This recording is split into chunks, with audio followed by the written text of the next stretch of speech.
You can have your Main event of the evening. motorcycle humps, ready to race to you.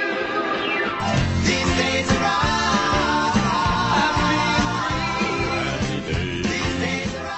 Hello and welcome to These Days Are Ours, a Happy Days podcast. I'm Peter. And I'm Joe. And today we will be discussing a segment from Sharpley and Worcester, The Gorch. Okay, Peter, tell us what happens in The Gorch. Tom Sharpling of WFMU has a special guest on his show, Roland the Gorchnick of York, Pennsylvania. You got the Gorch!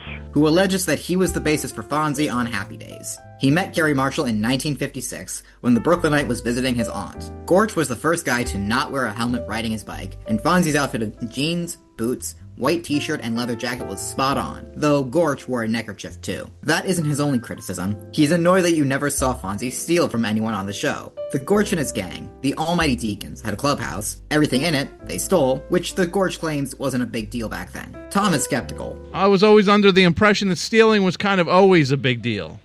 Not in York in the 50s, that was paradise, baby! The Gorch is promoting his book, The Real Life Fonzie's Guide to Real Life. It's full of advice for young kids. Tom offers the example of a kid having trouble in science class. Gorch says to be cool, drink unmalted. Anyone knows that they just need to be cool.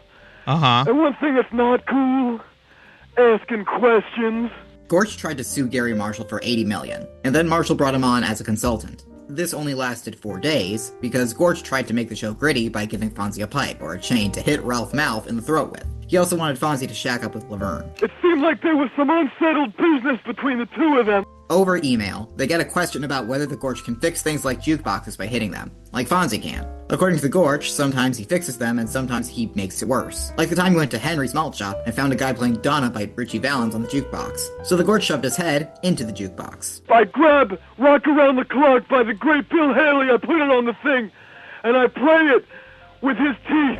In his book, the Gorch also offers advice on girls. According to him, girls love being yelled at because it makes them feel special. It may or may not surprise you that he isn't married. I'm 63 years cool and I'm still doing it. He's currently living with his nephew and his nephew's daughter. He's not terribly fond of modern culture, describing The Outsiders as the last good movie made, and lamenting the lack of cruising. He claims the last time he went cruising, a kid threw a dead frog at him, so the Gorch beat him with a chain. I got a whole rack of baseball caps in my room from kids I beat with chains. Uh-huh. Well, that's really something not to be proud of. It really brought him back to the days when he and his gang would carry out drive-bys, but with chains instead of guns. They take a call, who asks about the Gorch's opinions on Fonzie's appearance in the video for Weezer's Buddy Holly. Gorch hasn't seen it, but he does recount the incident that the season 1 episode The Lemon was based on. He sold Rodney and Earl, the real-life Richie and Popsy, a car without an engine. They got mad, so the Gorch made them fight each other with chains. So that's how much of a tough guy you were. The Gorch made a record once, Chain Fight Tonight. It was a top 12 hit in York. Another call asks if the Gorch ever ran into an Amish street gang, which he has. They used horsewhips, which were no match for the Deacons' pipes and chains.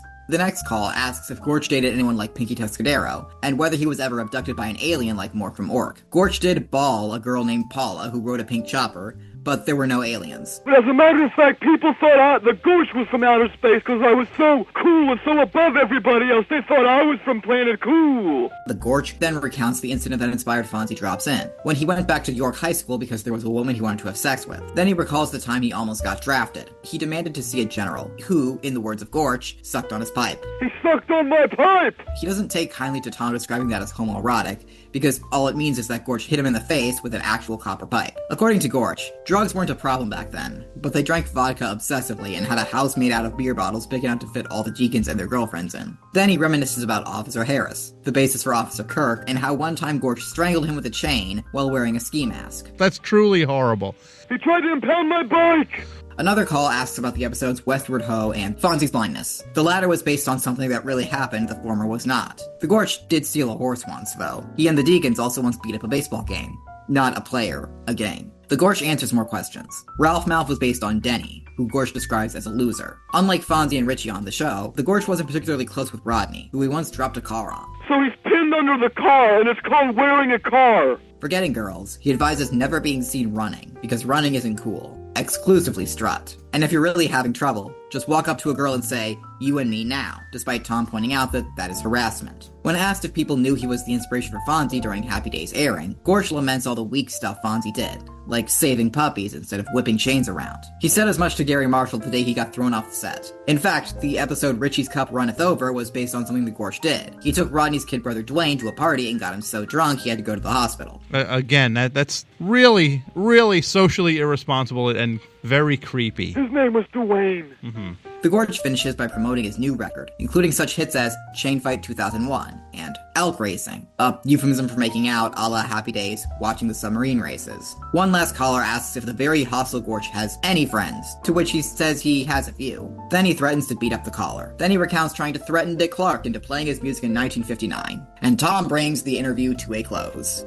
Thank you, Peter. That was The Gorch. It originally aired on Tuesday, January 9th, 2001. This sketch was part of the long-running radio series, The Best Show with Tom Sharpling. It's a mixture of comedy sketches, interviews, listener phone calls, and indie rock music that has been airing since 2000. From 2000 to 2013, the show ran on a New Jersey radio station called WFMU and was called The Best Show on WFMU. Since 2014, the show was aired on YouTube and is now called The Best Show with Tom Sharpling. Now, Peter, outside of this sketch, were you familiar with The Best Show, and had you heard anything else from it? I had not, no. Were you even aware of its existence? I was aware that it existed, but I had not actually heard anything from it. I had heard a few different sketches from it, sometimes sketches with Sharpling and Worcester, and sometimes just rants that Tom would go on. He actually has a bit about the album Fonzie Favorites. Oh, boy. And that is actually worth listening to for Happy Days fans.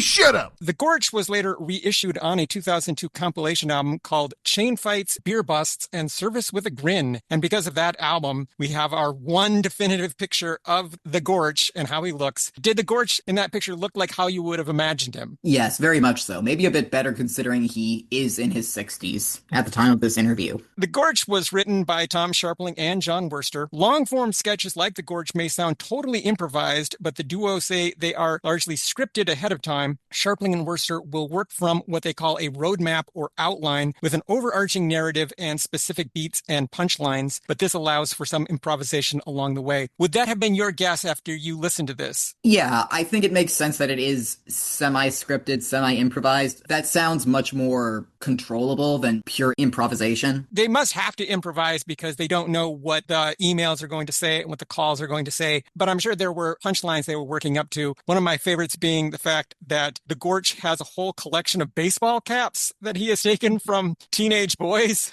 As for our main cast, we have to start with Tom Sharpling as himself. Maybe you can give us some insight into how Gary Marshall met you. And Tom is a radio host, voice actor, writer, and TV producer from New Jersey, best known for his work on the popular crime drama Monk. He has written for such TV shows as What We Do in the Shadows, Crapopolis, Nathan for You, Eagleheart, and many more. In addition, he is a prolific voice actor. He has provided the voice for Greg Universe on Steven Universe. You must be Peridot.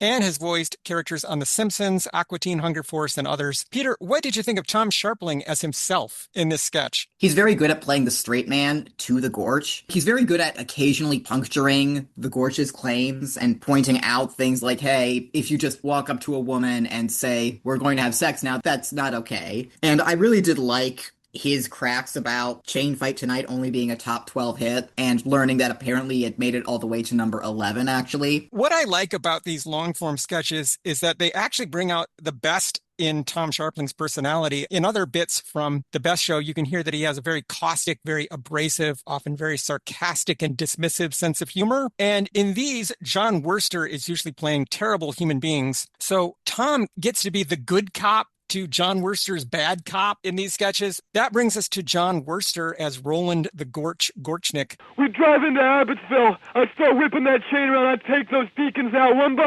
one. John is a musician from Sellersville, Pennsylvania, best known for his work as a drummer and vocalist. He's played with such acts as Superchunk, The Mountain Goats, and Bob Mould, and he has collaborated with numerous other acts, including R.E.M., Katy Perry, The New Pornographers, and Rocket to the Crypt. John and Tom met at a 1992 Superchunk concert and bonded over their mutual love of indie rock. Peter, what did you think of John Worster as Roland the Gorchnick? He is hilarious as the Gorch. I don't know if you noticed, but I kept having to re-go over certain lines in my summary because I'd remember something and I'd suppress laughter, but yes, he is hilarious. The premise of this sketch feels split between subtly critiquing Happy Days as an inaccurate recreation of the 1950s, a little bit more innocent than things actually would have been, and just portraying a guy who is the absolute worst. And I think that Gorch portrays that beautifully. You would not want to hang out with him, but he is very funny to listen to for a brief period of time. Even though John Worster is best known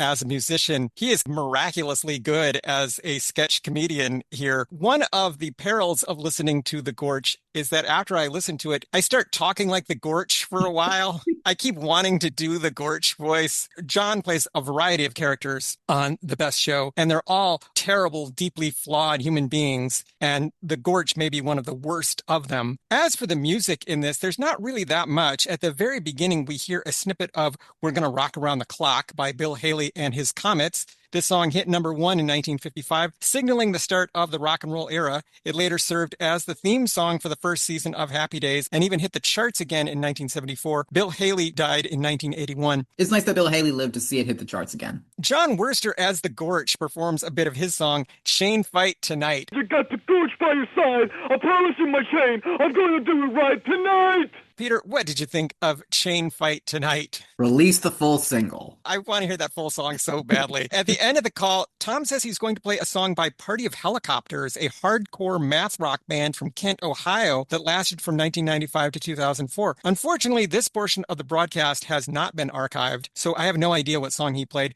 Had you even heard of Party of Helicopters? I had not, no. I had not either, but Tom Sharpling plays a lot of fairly obscure indie rock on his show, and Party of Helicopters would be typical of the kind of stuff he plays. As for the cultural and historical references in this sketch, the Gorch says he met Gary Marshall in 1956 in York, Pennsylvania, when Gary was visiting his auntie. In real life, Gary was actually serving in the U.S. Army at this time. He was stationed in Korea and wrote for the Stars and Stripes. He also worked for the Armed Forces Radio Network, but the Gorch is correct that Gary is from Brooklyn. I had forgotten that Gary actually served a stint in the military. Did you know about that? Yeah, I remember reading about that, but I had also kind of forgotten. You don't think about how that was part of your life if you were a man in America for basically its entire history until very recently. Just this expectation that, yes, sooner or later you would have to do a stint in the military. I'd say that I'm happy that that's over, but I guess now it's a case of you are going to join the military if you are economically pressured to do so because you have no other options. In the 1950s, York, Pennsylvania was a tough town, just as the Gorch claims. While the city's industry was bustling at this time, York was also plagued by social and racial tension, leading to numerous riots. Juvenile delinquency was also a problem in the 1950s, and South York was known as a particularly dangerous area. I looked into it, and people who grew up in York see it as both a very dangerous time to grow up there, but also they're strangely fond of York in the 1950s. To me, it sounds like the Gorch liked it because it was dangerous and violent. Was that your impression? Yes. This is not a man who is sad that he was forced into fighting with chains at any given opportunity. This is a man who loved doing that. The Gorch mentions a fictional malt shop called Henry's, which presumably served as the inspiration for Arnold's. How's About It became A, and the Almighty Deacons became the Falcons. He thought that A was a watered-down version of How's About It. Do you think How's About It would have been a better catchphrase for Fonzie? I think that A is more versatile as a catchphrase. How's About It has more limited uses. The Gorch says he objected to Donna by Richie Valens playing on the jukebox at Henry's. This was a rare ballad by Valens, written as a tribute to his high school girlfriend, Donna Ludwig. Oh, Donna, But the Gorch does like a couple of Richie Valens' up-tempo songs, La Bamba and Come On, Let's Go. Richie's music career was extremely brief as he famously died in a plane crash in 1959 at the age of 17. Since the Gorch doesn't like ballads, it's weird that one of his favorite groups is the Penguins, because the Penguins are mostly famous for a ballad. Earth angel, will you be mine? What do you think the Gorch's objection to Donna was? I mean, if it was the ballad angle, maybe he's really only into Penguin's deep cuts. He doesn't like Earth Angel either. Maybe he just doesn't have very well thought out opinions on music. Maybe he doesn't. Maybe he just heard Donna by Richie Valens and just decided to be a jerk that day. It really is shocking to hear that Richie Valens was only 17 when he died. He got a lot done in 17 years. The Gorch says that the last good movie was The Outsiders from 1983. The book, The Outsiders, captured the imagination of a generation. The director has been acclaimed for films like The Godfather. Directed by Francis Ford Coppola and based on the famous novel by S.E. Hinton, the movie focuses on a rivalry between two gangs in 1964 Tulsa, Oklahoma. The extraordinary cast includes Matt Dillon, Ralph Macchio, C. Thomas Howell, Patrick Swayze, Rob Lowe, Emilio Estevez, and Tom Cruise. How much Outsiders media have you taken in the course of your life? A little? A lot? Not very much. I have not read the book. I have not seen the movie. I have not listened to the musical. It seems like The Outsiders was very commonly assigned to kids in high schools and junior highs across America. I have heard that the book is very homoerotic, and the author very loudly denies this. The other odd thing about The Outsiders is that it's set in Tulsa, Oklahoma, which requires all of the actors that I just mentioned to do an Oklahoma twangy accent, which is odd. But I'm familiar with the movie, and I like the movie a lot. The movie is enjoyable. Coppola's good at what he does. The Gorch complains that you can't cruise anymore and that few people drive convertibles. Convertibles peaked in the 1950s and early 1960s, but new safety regulations and changing tastes caused them to decrease dramatically in popularity after that.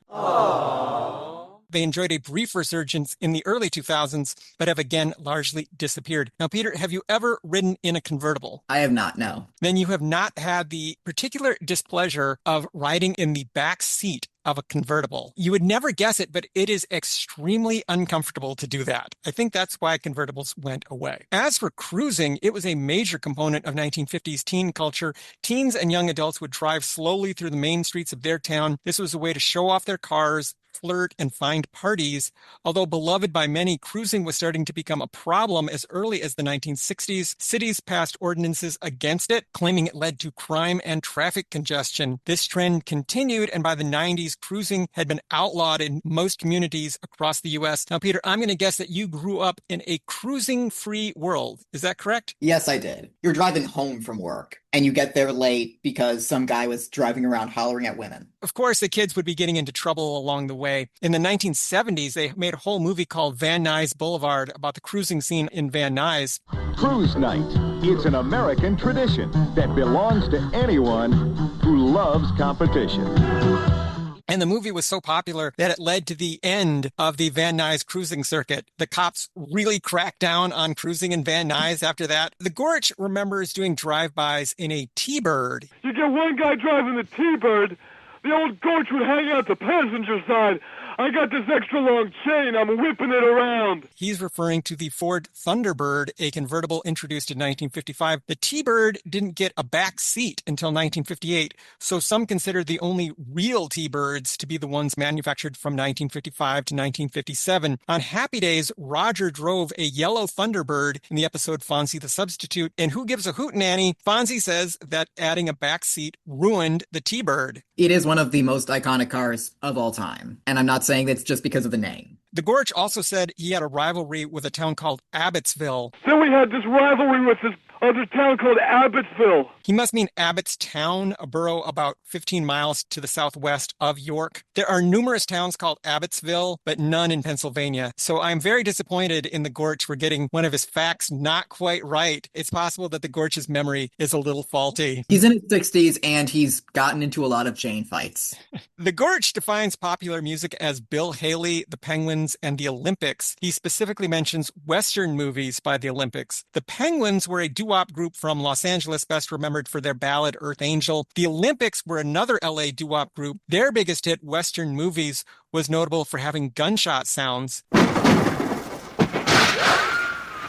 Peter, are you familiar with that particular record? I was not, no, but I guess it tracks that the Gorch would like that song. The way I got to know it was that John Waters used it in a lot of his early movies. He took a lot of his sound effects from records, and whenever he needed gunshot sounds, he would use Western movies by the Olympics, so you hear the same gunshot sounds over and over again. A caller mentions a music video by Weezer featuring Fonzie dancing. He's referring to Buddy Holly from 1994. Spike Jonze directed the video for this song using clips from numerous Happy Days episodes. I guess we've never actually reviewed Buddy Holly by Weezer on our show yet. This call was 2001, so even Buddy Holly was 7 years old by the time they recorded this. The Gorch talks about the plot of The Lemon and correctly identifies it as episode 2 of Happy Days. Episode number 2? That's when Richie and Patsy, they team up and they buy this convertible. He says the real life Richie and Patsy were named Rodney and Earl. I was very impressed with the Gorch's level of Happy Days knowledge, or perhaps John Worster's level of Happy Days knowledge. I had forgotten that The Lemon was episode 2. The Gorch says an Amish street gang would come down from Kutztown. This is 72 miles northeast of York, so it's quite a journey by horse and buggy. A caller mentions Lancaster, which is the best known Amish community in Pennsylvania, but the lesser-known Kutztown is located in the heart of Pennsylvania Dutch country and is a good source of traditional Amish furniture and fresh produce. We've been spending most our lives living in an Amish paradise. I was very interested in the idea of Amish street gangs fighting with the almighty deacons. I would have loved to have seen a movie about that world, you know. Yes. Would you be afraid of an Amish street gang carrying horse whips? Extremely scared, yes. Yeah. Oh, God. That does sound pretty intimidating, but they were no match for our pipes and chains, which is one of my favorite lines from this. They would use those horse whips. Oh, man, they stung. But they were no match for our pipes and chains. The Gorch says that the real-life Pinky Tuscadero was named Paula and rode a pink chopper. A chopper is a highly customized motorcycle whose frame has literally been chopped apart and re-welded. Whose motorcycle is this? It's a chopper, baby.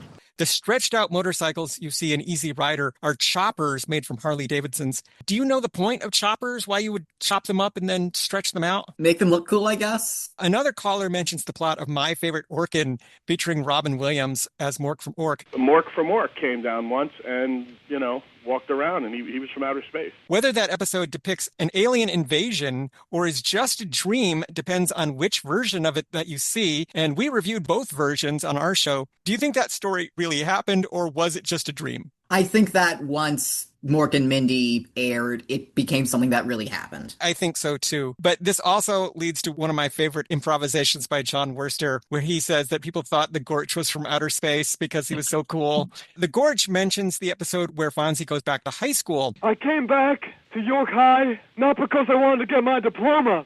Why? There was this dame there who I desperately wanted to ball. He's talking about Fonzie Drops In, the 7th episode of season 1. The Gorch mentions going back to York High, but is not more specific than that. York is pretty big, so there are a bunch of different high schools. The Gorch talks about stealing Schlitz beer. He also says that Officer Kirk was based on a real-life policeman named Officer Harris. Schlitz was the beer that supposedly made Milwaukee famous. The beer that made Milwaukee famous.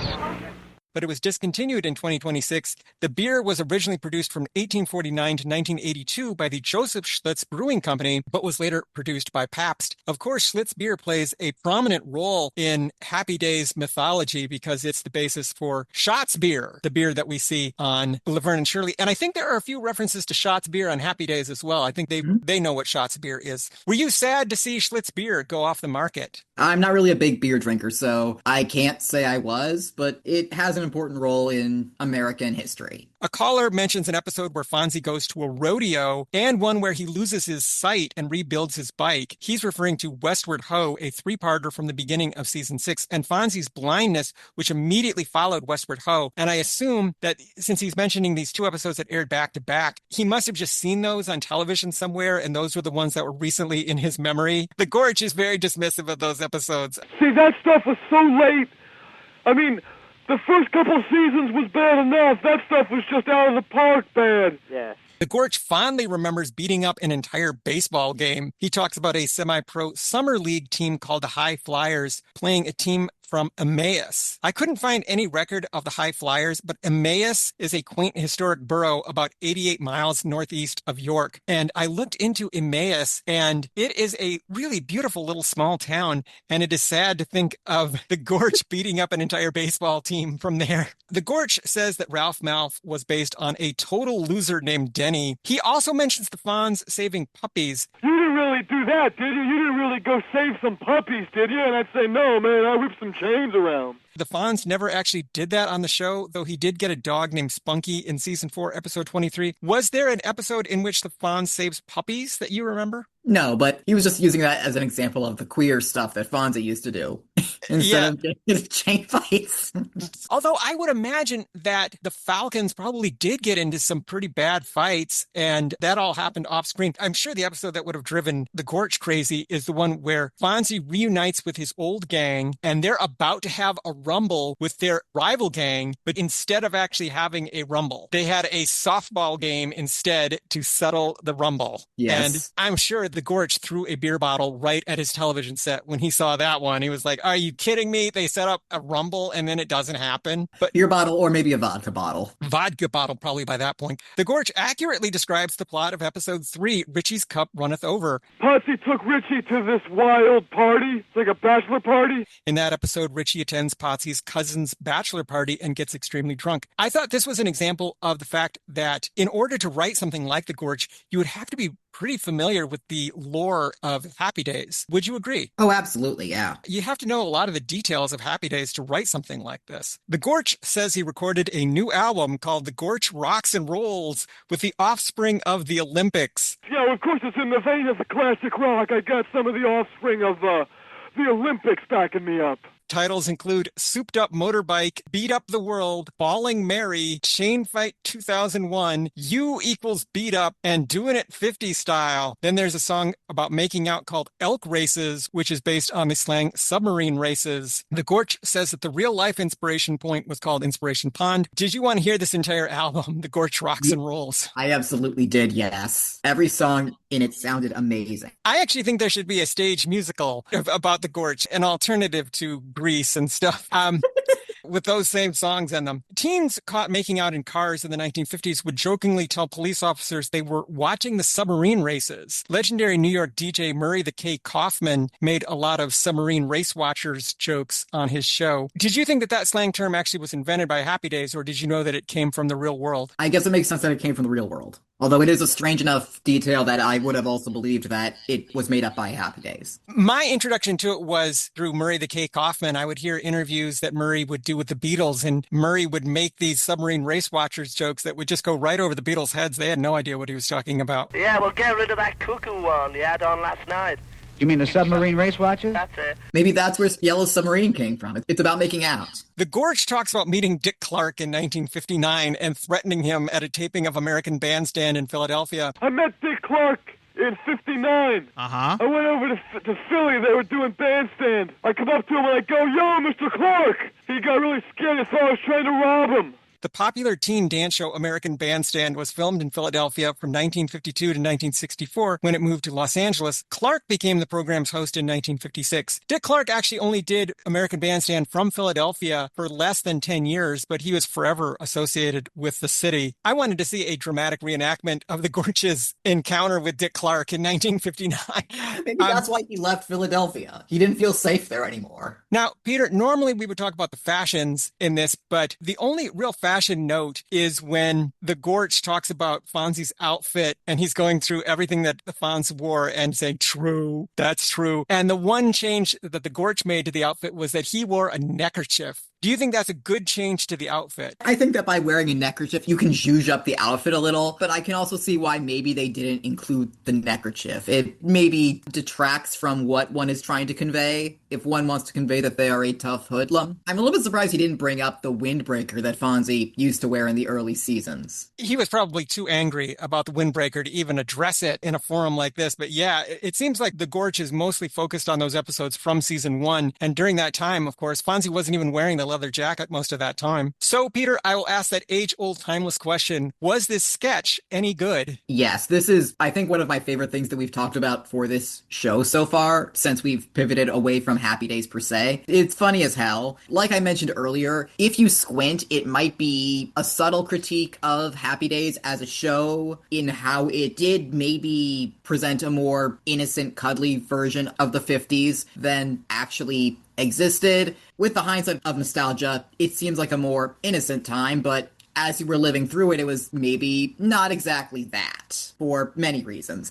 But at the same time, it also just works very well as a character study of a guy who just really sucks so much. You would not want to be around him, but he is very funny to just spend half an hour with, picking his brain. The true awfulness of Roland the Gorchnick is gradually and brilliantly revealed over the course of about half an hour as he is talking to Tom Sharpling. This is a bit that I will listen to maybe 3 or 4 times a year. Sometimes when I get bogged down with writing and researching things for this podcast, and I'm kind of overdosing on Happy Days and Fonzie stuff, and I need to clear my brain a little bit, I will listen to the Gorch. I think this is a good way to spoof the show and spoof its sanitized presentation of the 1950s, but also demonstrate that you couldn't really do something like this unless you really knew the show inside and out. Good parody is based on knowledge. You don't necessarily have to love or hate something, but you do have to understand it, and you do have to have a strong point of view on it. That's what good parody comes from. There are many parodies and spoofs and ripoffs of Happy Days, and I think the best ones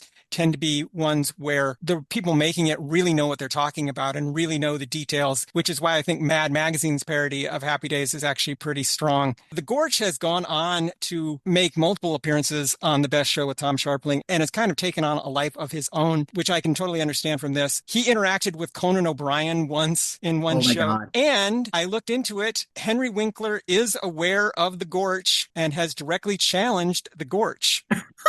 Mr. Gorch, can I just say, if you want to have a face-to-face, I'm up for it.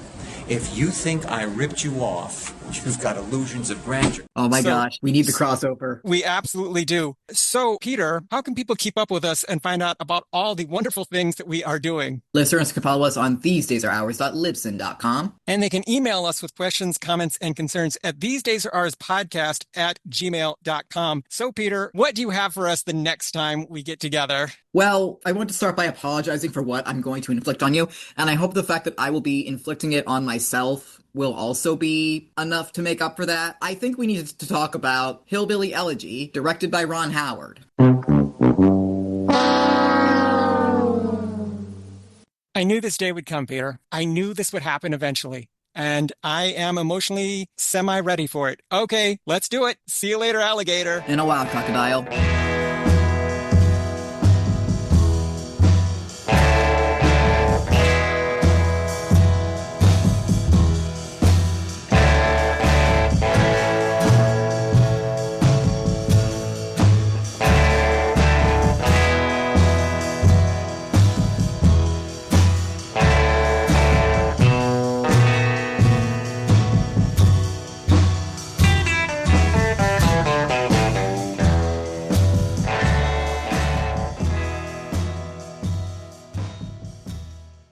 He sucked on my pipe!